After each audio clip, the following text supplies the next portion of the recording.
Là-bas dans le monde, j'étais lié par le péché. Là-bas dans cette cité, j'étais lié par l'iniquité. Atrocité. Bien-aimés frères et sœurs dans le Seigneur, bonjour, je suis Carlos Recandé pour 5 minutes avec Jésus-Christ. Jésus, toi qui m'as aimé. Le thème que nous abordons aujourd'hui est les leçons tirées de la vie des animaux et nous parlerons aujourd'hui du guépard, l'animal appelé le guépard. Toi qui m'as délivré. Et oui, c'est très important de pouvoir étudier un peu la vie de ces animaux et d'en tirer les grandes leçons puisque ces créatures de Dieu sont merveilleuses. Méchanceté, agressivité. Le guépard est l'animal le plus rapide au monde. Le guépard est l'animal le plus rapide au monde. Qu'il vous souvienne qu'hier nous avions parlé de l'animal appelé le paresseux, qui est l'animal le plus lent au monde. Mais ici, le guépard est l'animal le plus rapide au monde. C'est un félin qui est doté d'un corps très fragile et très léger, ce qui lui permet donc de s'élancer avec agilité. Il peut donc s'élancer avec agilité et atteindre jusqu'à 110 km par heure. Mais il convient de noter que c'est très souvent sur de très courtes distances allant jusqu'à 500 mètres. 500 mètres, donc 110 km par heure, mais sur des distances allant à 500 mètres. Notons que le guépard, avant de s'élancer vers une course, il s'assure d'abord d'avoir bien ciblé sa proie, de s'être rapproché au maximum en toute discrétion de sa proie avant de pouvoir s'élancer avec une agilité sans pareille. La question est de savoir comment courez-vous dans ce monde? Pourquoi courez-vous dans ce monde? Que voyez-vous en courant dans ce monde? Le guépard, avant de se mettre à courir, il a d'abord une cible. Il ne se met pas à courir n'importe comment parce qu'il sait courir, non?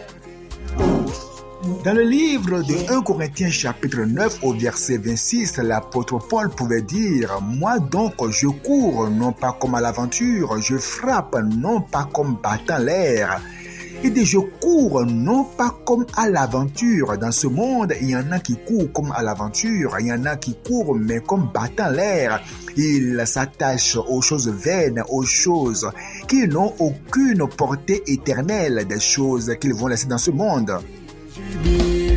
Il y en a qui courent dans ce monde juste pour avoir de l'argent, l'argent qu'ils vont finir par laisser. Il y en a qui courent juste pour l'honneur, l'honneur qu'ils lâcheront finalement. Il y en a qui courent pour le titre, il y en a qui courent pour la popularité, il y en a qui courent juste pour les plaisirs sexuels, il y en a qui courent juste pour l'habillement, des choses périssables. Pourquoi courez-vous? Si vous manquez de connaître Jésus-Christ, de le suivre, de marcher avec lui, eh bien, vous courez tout simplement comme battant l'air. Et au soir de votre vie, vous allez en pleurer et la prendre à votre dépens. Lié par le péché, là-bas dans cette cité, j'étais lié par l'iniquité. Le guépard est un animal très fragile et très léger. C'est ça qui lui permet de pouvoir courir facilement et de s'élancer.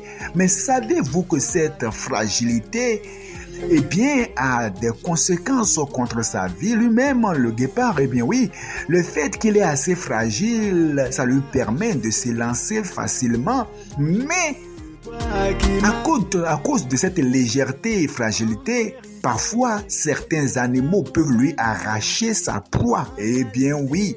Je vivais les calamités. Les hyènes, par exemple, peuvent facilement lui arracher sa proie. Le guépard, ne peut pas faire face au lion. Non, pas du tout.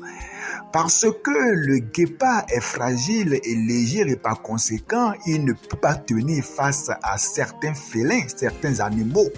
Mon Jésus, toi qui Eh bien, la leçon qu'on en tire est que lorsque vous avez un talent, puisse rappelez-vous que c'est cette légèreté, cette fragilité du guépard qui lui permet de bien courir. Oh là, c'est un avantage.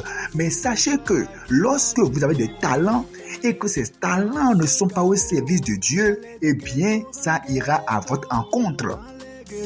Par exemple, quand on est intelligent, mais que votre intelligence n'est pas au service de Dieu, votre intelligence vous détruira. Quand vous avez de la connaissance, du savoir, et que cela n'est pas au service de Dieu, ça vous détruira. Toute connaissance, tout talent que vous avez, mais qui n'est pas au service de Dieu, finira par vous auto-détruire. Mettez votre talent, mettez votre connaissance, votre beauté, votre savoir, votre dynamisme, votre argent, tout au service de Dieu, que le Seigneur puisse le protéger. Sinon, tout ce qui n'est pas au service de Dieu, eh bien, peut vous détruire vous-même. Que le Seigneur vous bénisse. C'est toi qui m'as aimé, Jésus-Christ. C'est toi qui m'as sauvé, m'a pardonné, m'a